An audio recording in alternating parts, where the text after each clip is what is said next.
Welcome to Seat Time, everybody, the off-road show that brings you all the results, news, and online shenanigans that make being online a good time. We'd like to say thank you to Fly Racing for their support of Seat Time. Please go check them out at flyracing.com.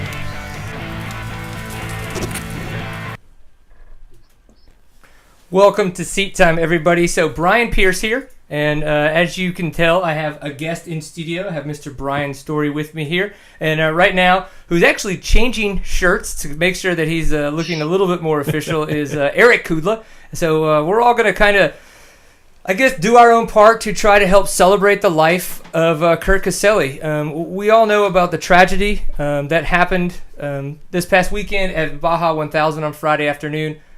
We are not going to try to, go through that too much. Our whole idea behind this is we want to talk about all the great joys that, us personally have gotten from a gentleman like Kurt Caselli and a fine racer that he was, and be able to then as well share other stories that we have gotten. If you guys are watching right now, you probably saw some kind of share either on one of the websites you guys check, maybe a Facebook, Twitter, that kind of stuff. And so we really just wanted to try to collect as many of those stories as we could find to share them with you. So we do have some people Skyping in, like we have Eric Kudla right now. And then we also have some emails that got sent in that I'm going to be able to read to you guys. Some really good stuff here. So if you've never watched Seat Time before, we do go live every Tuesday night at 8 p.m. So this was actually going to be an off Tuesday for us, but we had to come back. This was too much of a situation we knew we needed to be a part of, and we wanted to help in the way that we do so well, and that's just to talk live on the internet and be who we are and share life experiences. So if you guys wanted to tune back in one day, that's fine. If not, we are glad you're here now, and we're glad that you're listening now. So just please enjoy it as best as possible. So my name is Brian Pierce. I have been a fan of Kurt Caselli for a very, very long time. Grew up in Louisiana, Texas guy now, so I'm obviously not a West Coast guy. I wasn't out there watching him grow up, even though I am a little bit older than him, and race and stuff like that. I always was able to follow him, kind of out of his teens and into his 20s in his professional career. And it's just being able to follow that, through all of that was so awesome. It wasn't until I really got into Seat Time that I realized how awesome he was as a person, opposed to just being such a fantastic racer, and is also what I started to learn from a lot of the emails that I got. And it was just great to realize how many people talked about him in the sense that, was he a fantastic rider? Absolutely. Was he a great ambassador for our sport? Yes. But it was just how great of a person he was. He didn't even need to be a good rider. He was just such a great person to be around. And I think the time that I got to meet him for the first time in person was at the ISDE last year in 2012 in Germany. And it was kind of like, hey, Kurt, what's up? Hope I don't freak you out too much, because I know I probably do online, but I'm probably, one of your craziest girl fans, even though I'm, so it was... He put up with me, though. I was pretty sure you were creeping him out. Well, there is an interview that we actually have, and he says there are times where he has been like, you know what, I'm just going to have a little bit of extra butt pucker when Brian Pierce is around. I was afraid you scared him when maybe at the opening ceremonies. He was wondering about you a little bit. Stuff happens. But so... my experience with Kurt has always been just phenomenal. I've had very rare personal connections with him in the sense of meeting him with him one-to-one, but the times that I have been fantastic. Every time that I would text him, I would be like, oh my gosh, is he going to text me back? He would, and I would literally giggle every time. And I would either tell my wife, oh my God, Kurt Caselli text me back, or I would text her because I'm not in the room with her and be like, dude, Kurt Caselli text me back. He was just that kind of guy. It was so awesome.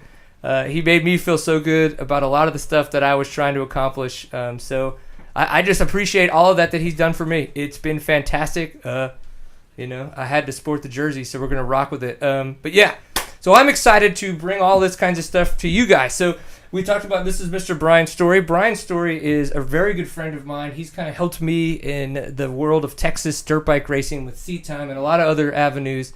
But you have spent a lot of time with Kurt Caselli and other ISDE riders and things like that. Is that correct? Yeah, when I first met Kurt doing ISDE stuff, I'm a 10-time veteran, and he was what I considered a kindred spirit.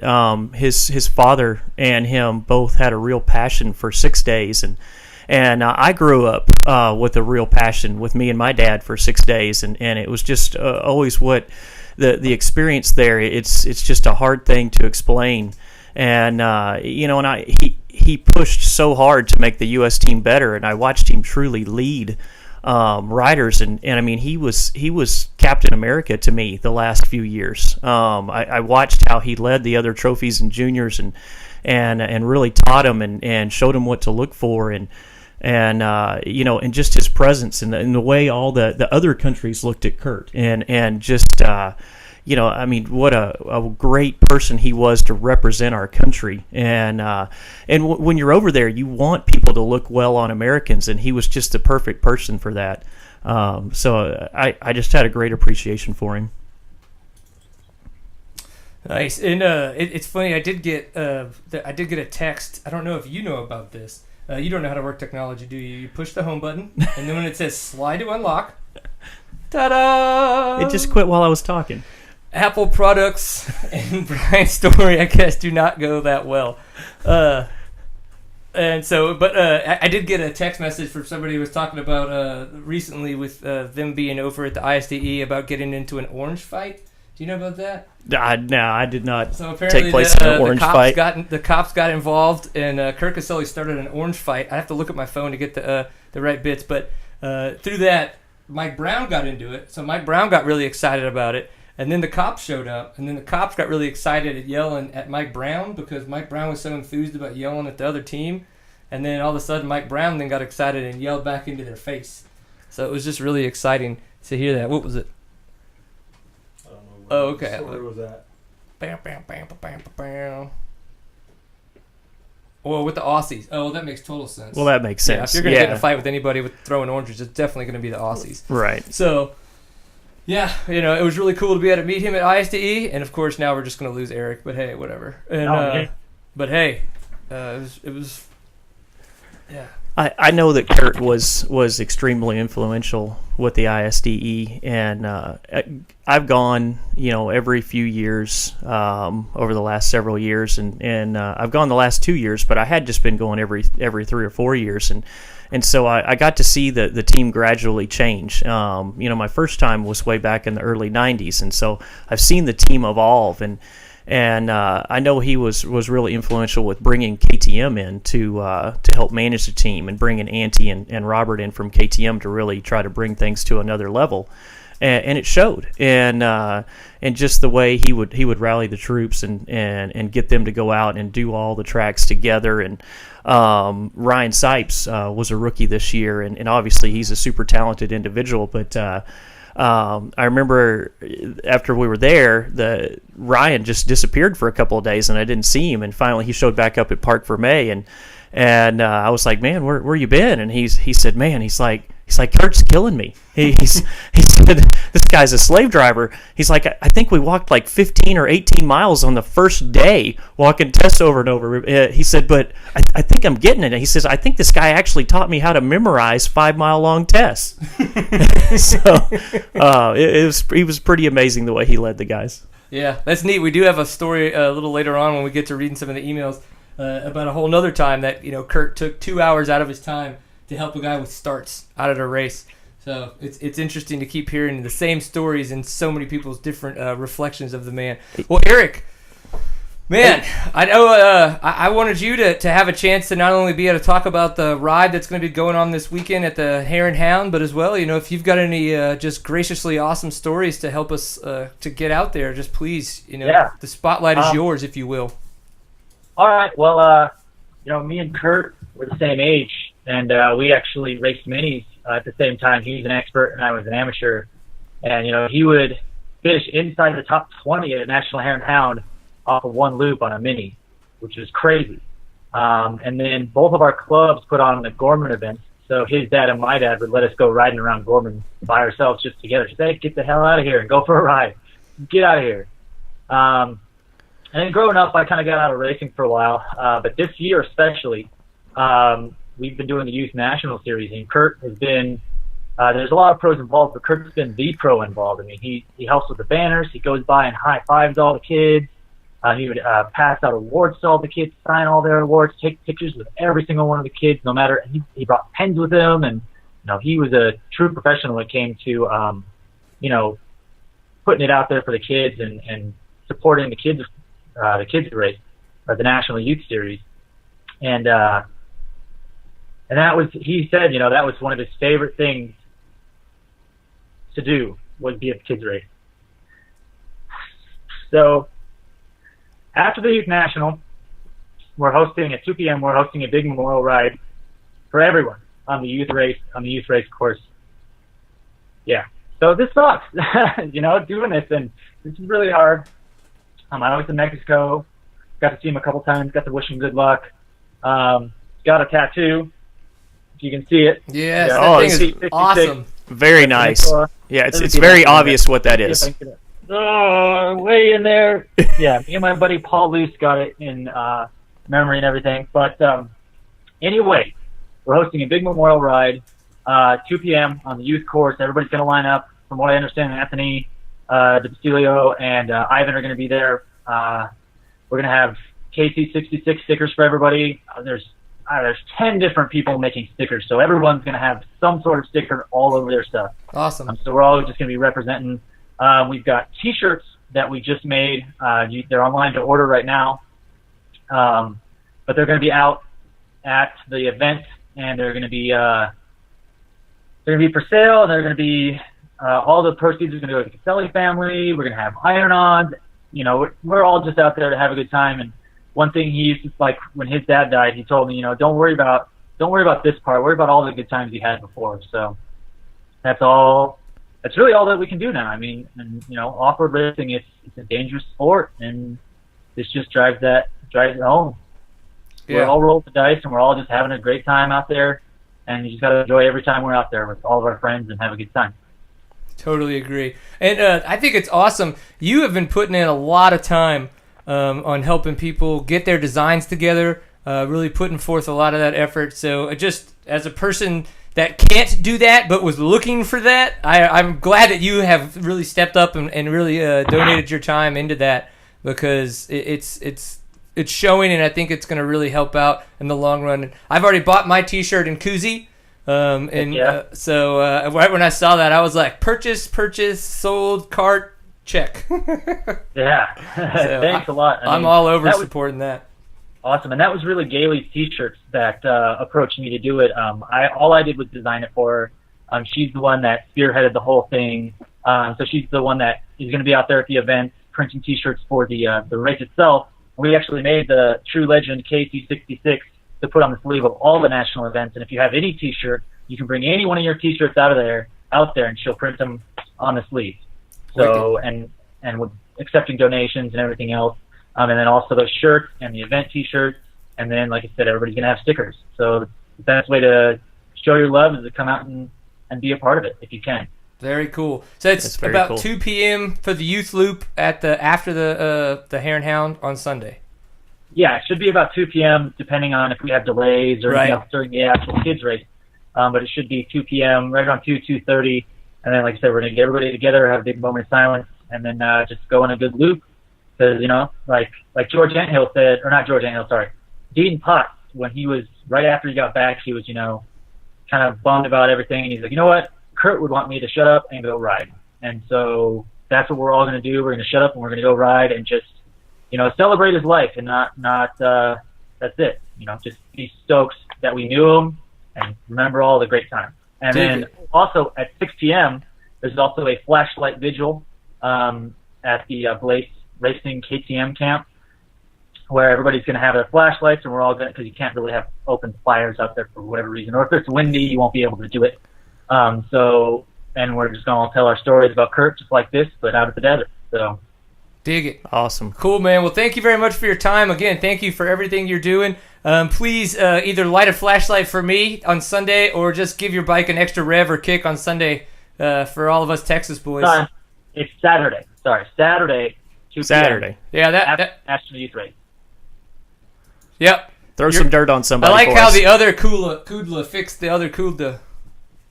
It was your brother. Oh, no, you can't say it's Sunday. I don't know. It's Saturday. Hey, maybe I should stop doing so much Diet Coke before I start doing these shows. Yeah. No, Saturday, 2 p.m. Dig Saturday. it. I'm going to stop screwing up. All right, so Sunday to Saturday. Wow. We love you, Eric. Thank you for all your fantastic work. And, just kick ass for us this weekend. Awesome. Thanks. Sweet. All right, so as we kind of swap over to another guest that wanted to Skype in, if they are ready to go, I just wanted to go ahead and read an email I got from Kevin Miller. Again, we had just asked people if they wanted to Skype in, we could get their stuff and we could plan to hook up. If not, they could email us these emails. And so I got one from Kevin Miller, and he says, you asked for stories from about Kurt. He's like, well, I never personally met him, but in the movie Moto 4, he says, do one thing every day that scares you. Live life on the edge. A boring life isn't worth living. And I will always remember that quote from the very first time I heard it. It's what I try to live my life by, and while I never met him, he impacted my life, not only on a motocross level, but on a personal daily level, and it's sad to see him go, but he's not forgotten. So I think that's a really good point, and I have heard that quote about the do one thing that scares you daily. Dude, that is some, I don't know, it scares me thinking about being that crazy. Well, that makes me think about my son just moved away to go to college, and for the first time in his life is not riding on a regular basis, and he got to college and got away from all the people riding, and the first time that he came back home, he said to me, people that don't race motorcycles live boring lives. He's like, what? I can't figure out what they do for fun. And he's like, I can't believe everything that we get to see and do as motorcycle riders, and our lives are so much more eventful, and we live life on the edge, and so in our eyes we live. And he still is struggling with how you can live life without how you can live life without dirt bikes. It's very strange to him. Yeah, it's funny. I did the same thing. I raced all the way up until college. I was 18, and then when I went to college, my dad was like, well, here's LSU. We're moving to Little Rock because they were in New Orleans. We're going to be 8 hours away. You're not going to have a car. So here's this crappy mountain bike. Figure it out. And I did, and I started racing on the LSU mountain bike team. And then, through that, I actually got a couple wins, and I proved to him that I could do, that I was, into something else, and he went and, bought me a little bit nicer mountain bike and stuff. Now, by no means did I go pro, but I got to race a bunch of nationals and stuff, So you never know. Chris might find there is life without motorcycles? No, I'm coming back. I've come back to motorcycles. Okay. But, hey, I'm just saying. It's kind of like you might find girls in college or something. I don't know. Girls, yeah. Sure, hope not, but... Each other's cars at 6 days. You weren't there for that one, were you? Oh, do we have Taylor Robert? We found somebody else. Yeah, hold on. Hey, guys. Hey, man, what's going down? I'm just hanging out with Phil Smaggi and Sarah Whitmore. Oh, nice. Well, you got a whole clan of cool people over there. Yeah. Are they over there riding all your awesome terrain? Yeah, we're hanging out for the week while they're on their way to Vegas, so... Are they going to be at the Endurocross? Is that what that means? They will be. Dig it. Well, we'll be there as well. Well, I guess, Taylor, first, I wanted to say thank you very much for, I know you're very generous about us chatting with you on a regular basis, but, this is one of those situations where we kind of wanted to have some guys that are really, that have really been in different situations with Kurt, so that we could kind of talk about stories that are awesome stories that everybody can kind of take a little bit away from and add to their already awesome stories. So if you've got whatever you've got to say, we're here to listen. Yeah, obviously, I'm sure you guys are getting everybody telling you how awesome of a guy Kurt was, and he was definitely one of the guys I looked up to most in my racing. I kind of followed in his footsteps a little bit, and he was the guy when I stepped into the Works Series as a pro. He was winning, and then he stepped out and I won a Works Championship. But yeah, I've always looked at Kurt and everything that he's done, but we've also had some really good times together, mostly at 6 days. We we're serious about the race, but I think one important factor about being with those guys for a week is having fun too, because you can't just be serious the whole time, 'cause otherwise you're going to get burnt out. But yeah, I got a couple ones that I'd like to share. I remember in 2010 when I went to Morelia, Mexico. That was my first 6 days, and I knew Kurt, but I didn't know him real well. I had never hung out with him outside of a race, and that was the first time where I kind of got to know a lot of the pros, Timmy Wiegand and Jimmy Jarrett, and Nathan Woods was at that one too. So it was cool because I was actually on the junior team that year, but I just hung out with the trophy riders the whole time, and they kind of took me under their wing. But me being the junior rider, the trophy team had a van, just like a little cargo, or a minivan, and there was just enough seats in it for me to fit in the back little jump seat. And they would stick me back there every time because I was the young junior rider. And I just remember ripping around Morelia City, hitting speed bumps at like 60. And because I was behind the rear wheels of the van, I had to lay down in the back seat. And Kurt would look back at me every time and he goes, "All right, get ready." And I'd just lay down and the van would preload and launch me into the ceiling and back down onto the seat. So stuff like that. And then, we had a blast at 6 days again this year, just driving around the island of Sardinia, and we kind of got in a little, I guess you could say, battle with Jimmy Jarrett, Ryan Sipes, and Nick Farringer. We all had, by the end of the week, we all had some pretty rotten produce in our car, and it found its way outside the car. But the last few days we were walking tests, we would rip around a turn and pull off the side on a dirt road and wait for Jimmy and Ryan and Nick to come by, and we'd all jump out and just throw oranges and tomatoes and apples and stuff at their car. And it was a good team bonding experience. Awesome. But is that the one where you guys got in trouble with the cops a little bit later? Oh yeah, you guys heard about that one already? Maybe. Yeah, that was fun, and that was a good example of having fun, but also Kurt just being completely selfless and willing to take one for anybody.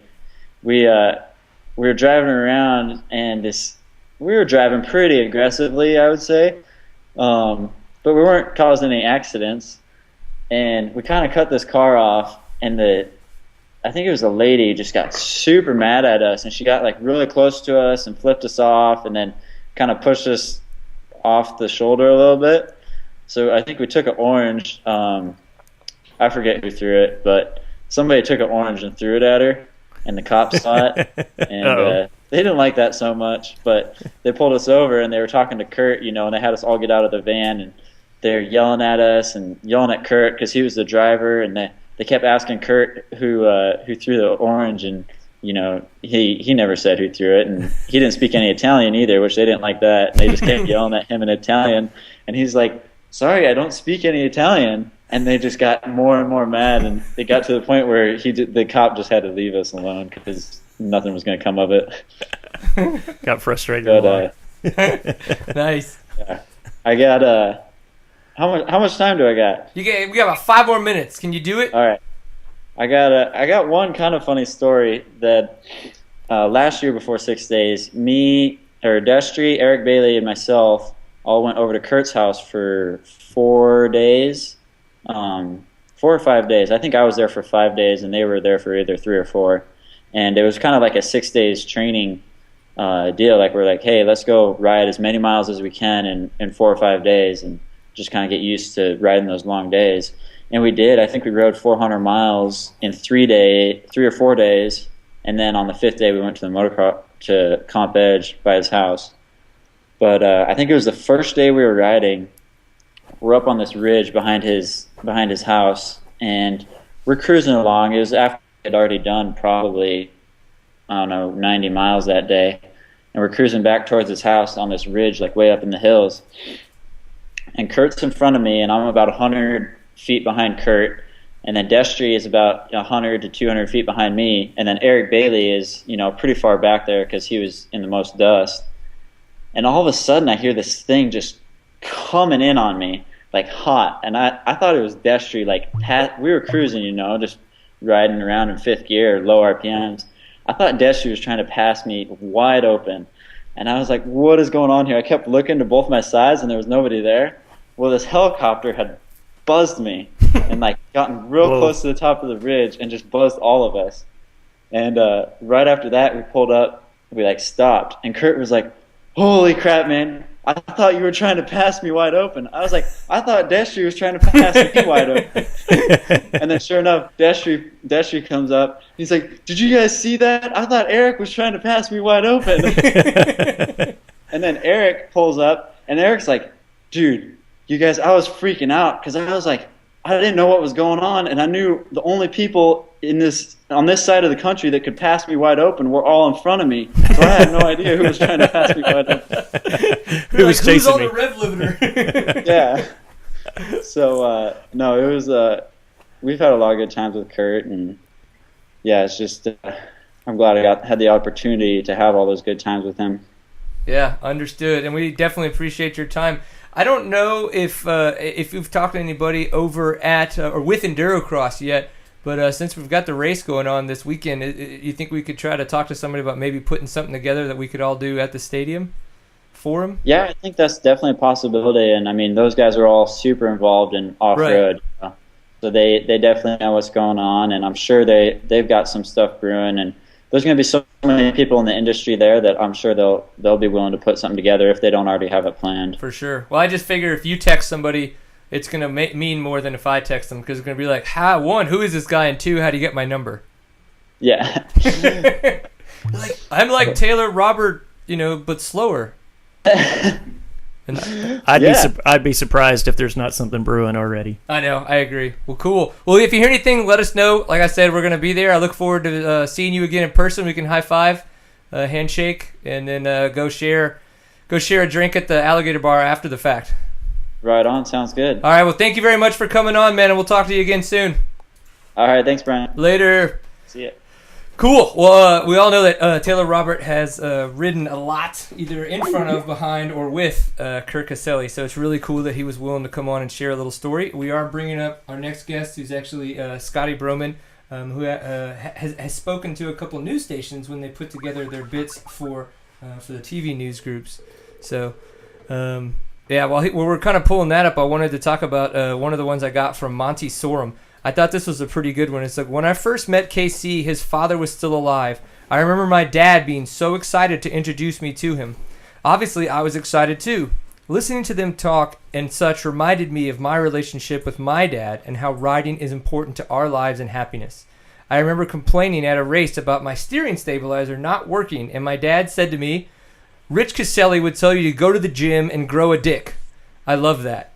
And those are exact words. But hey, I figure I should since they wrote it, I should give it the respect. And then the last thing it says, over the last 4 years, I've had the opportunity to travel with the ISDE team as one of the physicians to care for the guys. Rich and KC were the driving force behind this lobbying and getting myself and Dr. McGee there. It wasn't the AMA, it was them and their legacy. I will remember all the times hanging around the guys and Kurt, with Caselli taking the time to talk to all the kids in every country when we were in, and will cherish the great memories I have been given. Thanks, Kurt Caselli, for being a leader and an outstanding gentleman. All right, well, that was from Monty Sorum. And now we have, if it's correct, Mr. Scotty B, right? Hey, Brian, what's happening? Hey, what's up, dude? Well, I Timon first is, wanted to say I love you, a champion and that because is I love yet your to be a spirit of champion. bringing the show And he- out and bringing the show to the people, just with your passion and enthusiasm. And that's like a shining beacon for your listenership and our community and the future growth of the sport. So keep on doing what you're doing, and because I know that all of your viewers really appreciate it. Cool. Well, man, thank you very much. I mean, it means a Awesome. lot. That's good stuff. Yeah. So, and to Eric Kudla, it was great to listen to his words and to, have him go deep. I didn't know Kurt on a personal level. As a journalist, as a moto journalist for specializing in Baja, it was just strictly professional.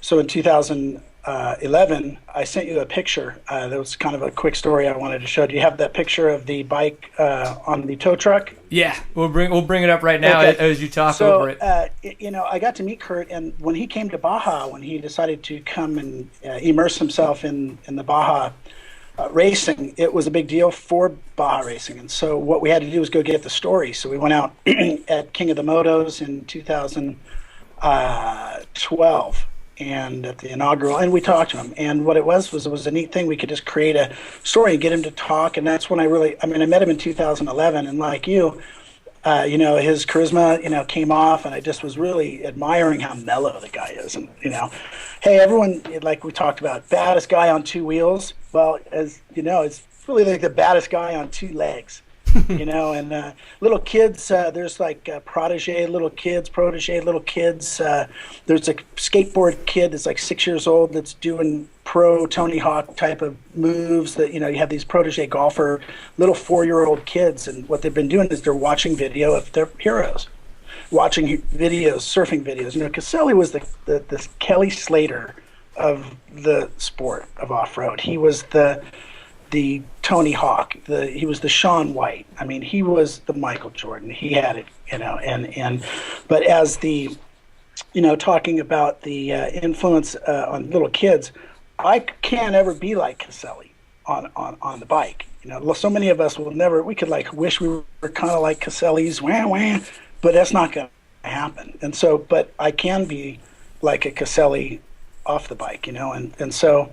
The guy was so mellow, and I couldn't, and getting to talk to him, and the best subject I've ever worked with in terms of making an easy interview, and he really opened up, and he didn't have to share anything. But I don't want to take too much time. I just wanted to thank you, Brian, for bringing the show and recognizing this stuff. And like Eric says, this is racing, and this is what happens. I can think of about 1,000 other ways that this could have gone down and that we could have lost Casey.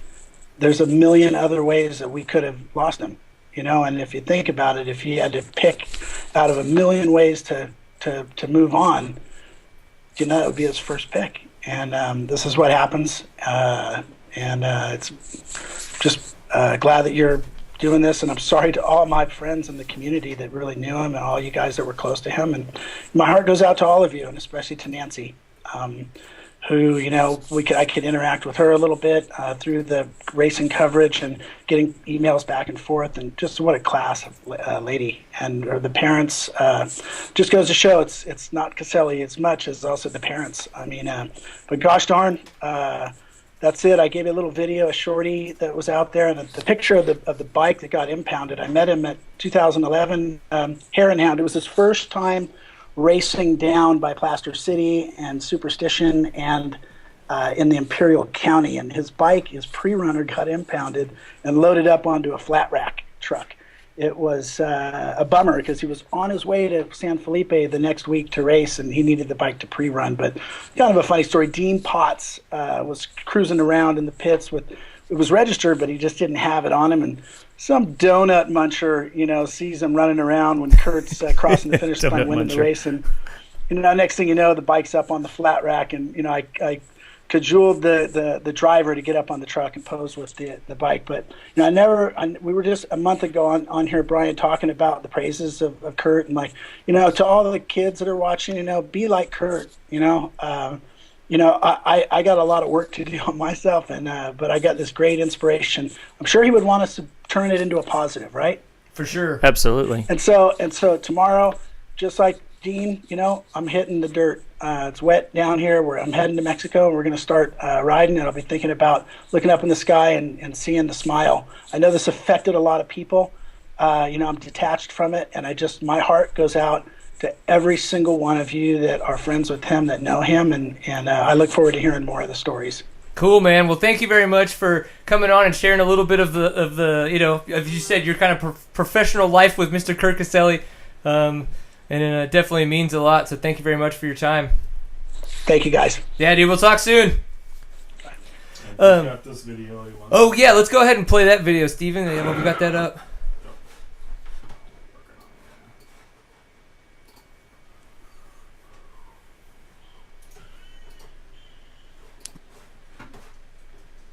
Ivan is a champion that is yet to be a champion, and he will be a multi-time score champion without a doubt in my mind. When I wanted to do this, I presented it to KTM, and I gave him my input, my ideas, and I said, I want to go down there and I want to win, and this is what I think we need to do. It's a bike I want to be riding, it's the teammates that I want to have, and we're going to do this race basically the way I think it should be done. So this is the focus of my year, is to go down and race and win Baja. Very cool. Wow. Man, well, we got while we go ahead and get our next guest set up, or go ahead and read another email that we got. What's cool is it's going to be Cameron Verzak, actually. He's going to go ahead and talk about his experience with his younger brother there at the Supercross Junior experience here in Dallas. Yeah, that was really cool, the way the guys have talked about how Kurt handled kids, just the way he was so open with everybody, and me and you got to see how he was with the Junior Supercross Challenge at Dallas, and we got to see that up close and personal, and he was so excited to be there and to be part of the KTM Junior Supercross Challenge, and just really liked working with the kids so much. Kids, just the way he was so open with everybody. Do you think he realizes he's watching us while listening? How he was at the Junior Supercross Challenge at Dallas. And I got to see that up close and personal, and he was so excited. Cameron, do you realize that you've left us on? Yeah, just liked working. Oh, sorry. I guess I was watching it on the other computer. I was a little late.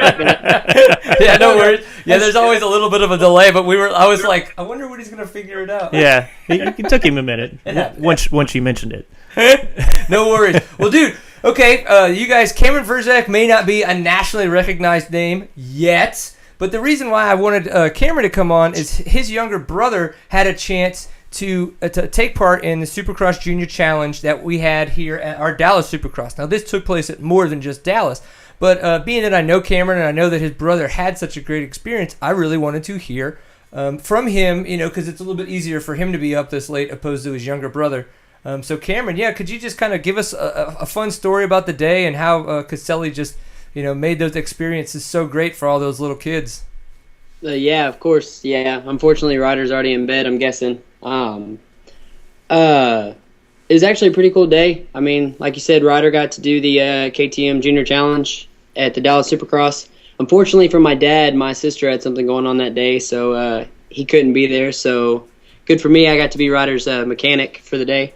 And to start the day, Kurt came out and started talking to all the guys, to all the little kids and stuff, and kind of telling them how their day was going to be, what they were going to get to do, and basically explaining to them, the experience they were about to get to have.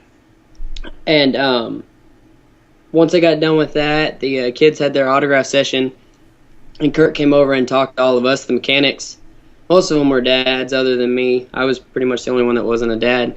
But, man, you would never guess that guy was one of the fastest riders in the world. He came over and talked to us just like he was an everyday common person, and asked us about our racing and about, our kids, like with me, Ryder, asking how they raced and what they did and their accomplishments, and was truly interested in the kids and what they had to do or what they had done, and was just a normal, everyday, down-to-earth person. And then after the autograph session, we went in and the kids got to do their practice session. And when we were in there, man, me and Ryder I remember we were looking in the whoop section, and Ryder was so intimidated about how deep they were. And Kurt came down and, got on a knee, got down on Ryder's level and talked to him and was like, hey, this is what you need to do, and this is how you need to take this turn, and, got on his level like he was, just an everyday person. And I just thought that was such a cool experience, that this, national, world-known, this champion is talking to my little brother just like he's another person, and I just thought that was really cool, and that ever since then I've really followed him, on Instagram and on the internet, and watched his racing and stuff like that. And then when we got the news this weekend, it was just it was a shock that somebody that awesome and that down to earth was taken from us. Yeah, I agree. It is definitely tough, and I think it was Eric was talking about how we definitely need to make sure we look back on all the positive stuff that we're things that we're doing right now. to keep making sure we go through all those awesome things that he did so that we can, kind of be able to always look back and celebrate the life that he had and what he was able to give all of us. Well, one of the things that Kurt always did that he's talking about and everybody else has been mentioning here is he always treated everybody like they were an equal to him, that he never acted like he was the superhero that he was. Right. He was an equal to everybody he spoke to.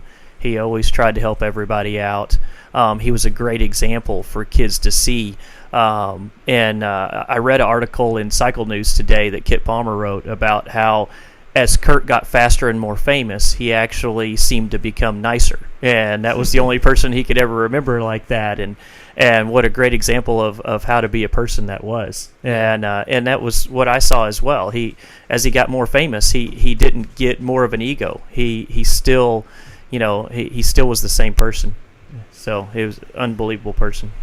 Yeah, we've heard a lot of good stuff about that. So, now that we know that Kurt Caselli is obviously not going to be at the Dallas Supercross or any of the other KTM challenges and stuff like that, someone who's been there and it knows what he was able to put into that, do you have any kind of thoughts on what they could do to try to keep his legacy alive in that kind of that Supercross Junior Challenge? Man, I don't know. I mean, I don't think it was really planned for him to be there. I think he actually said he just had an off weekend and wanted to come hang out with the kids. But honestly, I don't know if anybody, from what I know, I don't know if anybody could take his spot. He was just he was a great role model for the kids, and that'd be a big shoes to fill for anybody else. Very big shoes indeed. Yes, I agree. Apparently we got somebody in the chat room who's being a punk, Matthew. I'm just going to kick him out. So, done. Sorry, dude. But what else is going on here? So we're trying to figure. I'm just trying not to let anybody get too crazy up in there. Well, dude, Cameron, thank you for being for coming online and chatting with us and giving that story about that. I remember when Ryder got to do that, and I know after talking with him, he was just so ecstatic. So I wanted to definitely get y'all's input on that. So thank you very much, man. We appreciate it. Thank you for having me on. Later, dude. We'll talk soon. See ya. See ya. All right, as we switch over to one of our last Skype callers, I wanted to talk about Lucas Foster. Says, well, I never got the chance to meet Kurt Caselli. I was always hearing the latest news about his success, not only as a rider, but as a person from my neighbor, or probably person from my neighborhood, from my neighbor Timmy Wigan, who rides for JCR Honda. Timmy knew I was a huge fan of Kurt's, and I guess somewhere along the line, Kurt found out. One day, I walked into Timmy's garage to a stack of signed Kurt Caselli posters with the top one reading, "To Lucas." To this day, I have that top poster hanging on my college dorm wall. Since Kurt's passing, there hasn't been a day I haven't just stared at the poster and reflected on what a down-to-earth person Kurt Caselli was and the impact he made on so many people. For him to take the time to even acknowledge the people he never met just goes to show how great of a person he truly was, and I will miss watching him shred up the southeastern California deserts. Rip Kurt. Yeah, that's a pretty good one.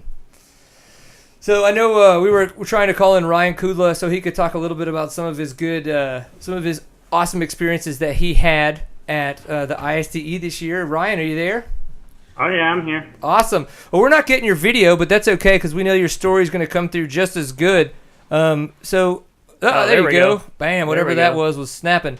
So we know you're in a lab. You're taking a little bit of time away from some schoolwork, and but yeah, dude, just whatever you got, man. We're definitely down to hear it.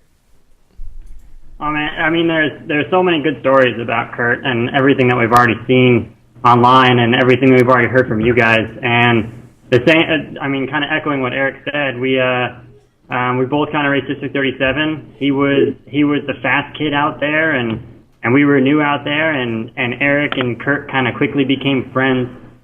And they always got to go riding off together, and I got stuck at camp with either his dad or my dad. But then as far as growing up and then getting to race ISDE, it was the first real interaction I had with him. I mean, we're kind of friends a little bit because we know each other, and so when I went and crashed out on the practice track, the first thing that he came over, I walked in. He was like, "Oh, what'd you think of it? It sucked, right?" And I looked over and I said, "Oh yeah, I went down. I messed up my shoulder." And he just looked at me and went, "What?" "Yeah, I messed up my shoulder." And the first thing he did was he walked over, he started grabbing my shoulder, moving it around, checking it, looking at it, going, "Oh man, what happened? What do you think you did? Can you move it?" And the next day on his mouth, he was like, I'm gonna, right when the doctor gets here, I'm gonna get you an appointment. We're gonna get you seen. We're gonna get you better. And from that point on, I mean, he was I mean, he's a trophy team rider. I'm just a club rider, and I'm just kind of hanging out. But just his dedication for Team America as a whole, and for every single person, just wanting to come over and make sure that I'm better, make sure that I can ride, make sure that I can enjoy my 6 days experience while he's there competing for, top USA honors. It just speaks to how awesome of a person he is and how much he just wanted to see everybody do well in their own right. Yeah. Yeah, that's awesome. It's in the situation like that. I just like Scotty was talking about. He's like, I want to learn. I want to know how to learn from Kurt and from the story you just told me. And I have my own stories to kind of pull from Kurt, but then yours, it's that ability for him to be that trophy team rider and you be that club rider, but he doesn't see it that way. There is no, oh, I need to give this guy attention because it makes me seem like a better person. Like that's not the thought process that he ever had. It was just, I need to help this guy because that's, what I do. And I think that's where I struggle, because I kind of go, man, that's a dumb thought. Why would you have that egotistical thought in your head about things that, don't matter in life? And I don't even know. I think that he just didn't have that part going on upstairs, which is, I think, a good thing. That's a great thing. So. And then just, going towards the kids too, I had my fiance's little brother. We were out of the national, and Kurt just got done with the race, and he really wanted to get a poster from him, but he was too afraid to go over and ask. And Kurt ended up going in the motorhome and starting to get changed. And I just happened to look I was like, hey, do you want an autograph? And he like shook his head, yeah. And then I walked over, got in the motorhome, and I saw Kurt inside, and I waved at him, he waved at me, and he walked over to the door, and he's like 3/4 of the way changed. I was like, oh, hey, when you get a chance, if you're done, can my fiance's little brother get an autograph? And he was like, oh yeah, sure. And I was like, oh yeah, just whenever you're done. He's like, oh, I'll do it right now. And he walked out, 3/4 of the way undressed, pulled out a poster, signed it, and he go, here you go, man. And then he kind of talked to him about what he wanted to do with racing, and just his being so down to earth and being so awesome. Like you guys have said, just trying to learn that and be that, and not think of it as what's going to make me look better. Just always wanting to be there for everybody. Yeah. Yep. Well, I think it's going to be cool when hopefully you get a chance to go back to the ISDE next year and get a full week of riding in. And I know that if this jersey makes it that long, I'll let you wear it for a day out there. Oh, that'll be perfect. Yeah. I would love to wear it. Yeah, for sure. We'll talk to our sponsors, see if they're going to be okay with. I'm just kidding. So, well, dude, we really appreciate you taking the time to come on. And I by no means am trying to rush people. I know that as well. And we did not know that Dirt Live was having a show as well, 7 p.m. Pacific Standard Time, which is Texas time, in 9 minutes. So I know that a lot of people throughout the country would like to as well go be able to watch that. And not feel like they miss much.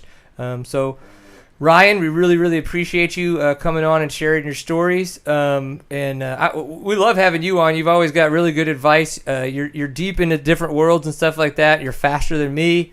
So, people listen. They do listen. You down for Argentina? Yeah, he's down. Oh, yeah. I have more motivation than ever now. That was the last time I saw him. He said, see you in Argentina. And I'm going to fucking be there. Nice. Sorry, excuse me. Hey. I'll see you there. Cool. Right. Well, I'm probably going to be at the qualifier with him in Ohio, because Idaho is too far for me to drive still. That's a long way from Texas. What I'm getting ready to do right now. Yeah, I know. Thanks again, dude. We will definitely talk soon, all right? No problem. All right, guys. Cool. Well, I've got like as we were saying, we don't want to totally just cut it too short, but I got a couple more emails that I wanted to read and get across to you guys, and then we're going to kind of wrap it up just so we can kind of get off to everybody can turn over for the Dirt Live show that's about to be going on. I've got one here from Casey Taylor. I believe we even have a picture of this one. He's like, I have a fun story about Kurt and the kind of guy he was.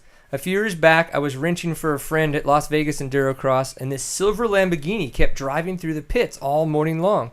After about the 5th trip through, I noticed that every trip had a different cute girl in the passenger seat. And I jokingly made the comment that I was going to ask for the next ride. Now understand, he's like, I'm 6'2", 260 pounds of redneck man in Las Vegas. Well, my rider jumped into action and flagged him out and asked if he could take his buddy for a ride in the Lambo. Sure, let me drop her off and I'll be right back. I laughed and said he would not be coming back through again, but sure enough, that silver beauty came right towards me. So I wasted no time jumping into the front seat, not knowing the driver at all. I look at the driver with his hat turned and a porn star mustache and said, nice car, and away we went. We hit the streets of Vegas at well over 100 miles an hour, and store owners were shaking their fingers at us as we streaked by. I made some small talk with the driver, but was so astounded by the ride, I never really asked to know much about him, or to know if it was his car, and he replied, nope, it's a rental. We got back to the pits, I thanked him big time, and he dropped me off while we took some pics. My friends were all like, who was he? And I said, I have no idea, but that was a cool ride. So fast forward to the main event in the Orleans bar. We're hanging out with some of the best racers in the world, having some tasty adult beverages when the Lambo guy walks up and we start talking again. We start chatting about riding and racing, and finally it hits us like a casing triple. You're Kurt Caselli! As our chins hit the floor, he just smiled and said, I'm just another guy like you who likes to ride. In my book, that is a very humble man to take this time out of his day and very expensive rental time to take a stranger for a ride. I will never forget him as the person he was. That is awesome. That is super awesome. And what's funny is the comment about I'm just any other guy who likes to ride. He said that before. You know, I've gotten quite a few emails today that, you know, ones that we may not be able to get to, but it's, you know, people have just commented on how fast he was. But hey, man, it's like, you know, he's just, dude, I'm just another guy who likes to ride his dirt bike. My throttle goes more than yours. Yeah, he's just a bit faster than the rest of us. His stop is a little further off. This is another little bit from Austin Charters. This is another kind of a long one, but I thought it meant a lot because, you know, this was a gentleman. It sounds like he's a quadriplegic, so he was having kind of donative ride days, and Kurt Caselli would help him with those. So I thought this was definitely another really good one to read. So Austin Charter writes, I was blessed to have many great memories with Kurt. One of my all-time favorites came on April 22nd, 2013. Every spring, I hold a golf tournament to help raise money for my special needs expenses. I'm a 19-year-old C5 spiral cord injured quadriplegic. Bright and early on tournament day, I saw Kurt pulling up, and I could tell immediately that it was going to be a fun-filled day. As Kurt and his friend Matt were walking through the door, they were full of mischievous spunk and contagious laughter. I could see that they were prepped to make this day a memorable one filled with lots of smiles, fun, and laughter that would last a lifetime. The first words that poured out of Kurt's mouth as he walked through the door were, "Dude, you'll never believe what happened on the way here." He proceeded to tell me how he got a speeding ticket because he was running late. He had put the pedal to the metal to get to the event on time. He was laughing about the incident, and there was no trace of regret or frustration. I thought it was so cool that he was willing to risk a speeding ticket in order to get to my event before tea time. I decided to spend my day following Kurt, Anthony, which is a mechanic and friend, and his other buddies, Matt and Tim, around the golf course. I was so grateful I did. The first hole in, I could tell that the only person on the team with any golf talent was Kurt. Tim could swing a club to save his life, and Anthony hit a house on his first swing. The moment we heard the loud thud, everyone burst into hysterical laughter. The entire day was spent goofing off and doing donuts in the golf cart. Let me tell you, Kurt can drive a golf cart like he could ride a motorcycle. This day was a great opportunity to deepen my friendship with Kurt. It never really hit me how big of an international superstar Kurt was because to me he was simply my friend. Out of everyone in the world he could have chose to spend time with, I was one of the lucky ones. He was my best friend, mentor, hero, and brother. Kurt, you will always be in my thoughts and forever in my heart. I'll see you again someday, my friend. I love you. Rest in peace. I think it's really cool. That's a really good one. That's a really cool story. Man, it's tough. I'm going to kind of go to some of the ones that I know are a little bit shorter just because that way we can close up. This one's from Mike Gellis. My name is Mike Gellis. I am the current president of the Hilltoppers MC. The first time I saw Kurt racing was at District 37 MX race that our club was hosting. Sometime during the race, Kurt lost the silencer on his exhaust. His bike was kind of loud, and every time he cleared the finish jump flying over my head, he would look down at me and yell, "Sorry!" I was wondering how he could make it look so easy and still even care what we were doing. After the race, he came over to me and we laughed, and that was the first of a few that I crossed paths with this fine young man. We would see him at our GP. He would always stop at the gate and say hi and tell us how much he loved our race, as it is similar to the desert racers he was so good at. We will miss him, making our jaws drop in amazement. Our thoughts are with his family and friends. A lot of good emails there. I know. I'm like, okay, so this one, let's do this one as our last one from Brian Messiter. I met Kurt only a few times through Rick O'Dell, but the one time I will never forget is at the 29 Palms Big 6 GP. Kurt was under the awning in the KTM factory rig. I pulled up to leave and there was a caution banner blocking my way. Without hesitation, Kurt jumped up, walked over, and held the banner up so I could drive through. He smiled and waved when I thanked him. I cannot imagine any factory rider behaving like that in this era. He didn't know me at all. It was just the polite thing to do. My family is praying for our extended family. Unfortunately, I know what they are going through. Peace to all. So lots of good stuff there for sure. Guys, I appreciate you taking the time to watch us here tonight, try to help celebrate in our own fashion a little bit of the life of Kurt Caselli. There are definitely so many more stories like this out there. We are going to be in Vegas this weekend for the Endurocross finale. I would say if you see me, please, please, please, I will have my camera with me the whole time, unless I'm riding on the track, because I will be for a little while. If you have a story, I would love to film it, and I can put all this stuff together and put, attach it to the end of this video. I think that'd be, even a more cool way to be able to document all of that. So anything from you, Brian? I think everybody should just go put some knobbies in the dirt and throw dirt on each other. Bam. And it's gonna be think you, about Kurt, because, like I said, I think he's a kindred spirit for all of us. He loves to ride. Yep. And so that's what everybody should go do to celebrate him. Cool. Well, guys, do it. I know if you haven't watched us before, just a little fill-in. Seat Time. You can find us at seattime.co. We are on Facebook. We're on Twitter, on all those fun little channels. If you wanted to follow us, please reach out to us if you have any more information that you'd like to share with us about Kurt Caselli. Go to the website, use the contact form, and send it our way, and we're just going to try to find a way to organize all this, and if nothing else, maybe get it to their family, to the Caselli family later on, so that they can always have these great stories as well to fall back on. So go turn in the dirt live and tell them that we said hi. This has been a definite special episode of Seat Time. Remember, always enjoy a pintful of awesome, and one day we'll all ride with Kurt again. Peace. Peace.